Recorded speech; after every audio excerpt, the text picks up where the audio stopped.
thing I'm going on is I have never run it and ended up in over there. No. Ever. No. But I'm just wrestling with whether the only reason I want to do this is ego, and it might just be ego, and in that case I just need to leave it and walk. Good day, ladies and gentlemen, and welcome back to another Kayak Nugget. If you haven't already guessed, today we're talking about ego in kayaking and the way that it can impact on our decision making. When I say ego, what I mean by that is the desire for the approval or acclaim of others as a driving factor in making us do or not do certain things in kayaking. Obviously, the reason that this could be so dangerous is that our perceived need for the acclaim of others could push us to run rapids which are beyond our skill capability, and especially rapids that are beyond our skill capability where there are significant safety risks involved. In the instance in question here, Joe and I were in the East Lynn a day after high water and at the end of a week of very strong winds. And those factors combined mean that there was a lot of new wood in the river, lots of trees down. And when we came to this particular rapid, Long Pool, there were indeed several trees in various places. Not as many as there had been the day before I'd come and looked, but there were still trees in there and potentially other hazards hidden below the water surface jammed on those same trees. And when we were looking at it, the water level was perfect for running this rapid. I love running it at this level.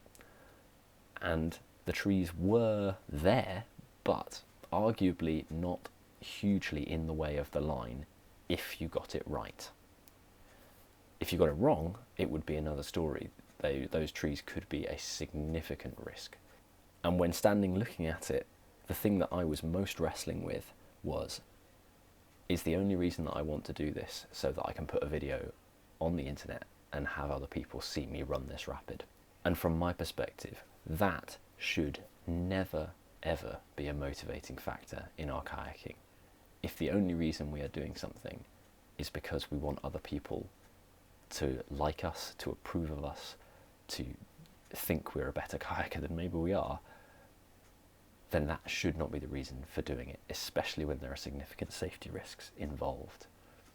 And this is a particular problem in the current era of social media and the proliferation of desire to put things out there online for other people to see.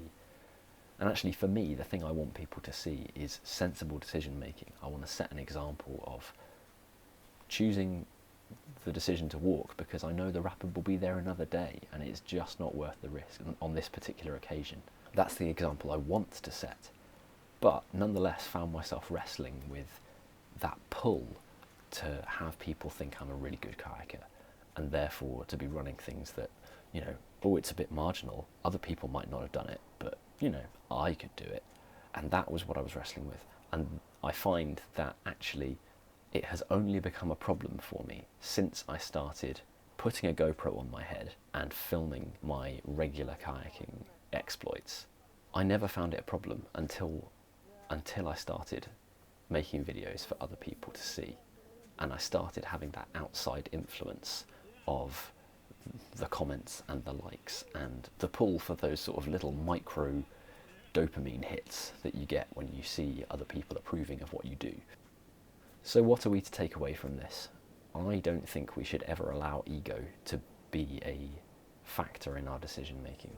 If we are self-aware enough to recognise that pull for the approval of others, then we should seek to deny it and focus on decision making that is based on the safety factors that we see on the day and our own skill level against the difficulty of the rapid.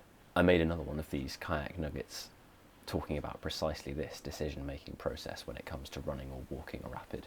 Go and check that out just here. Thank you so much for tuning in, and I'll see you in the next one.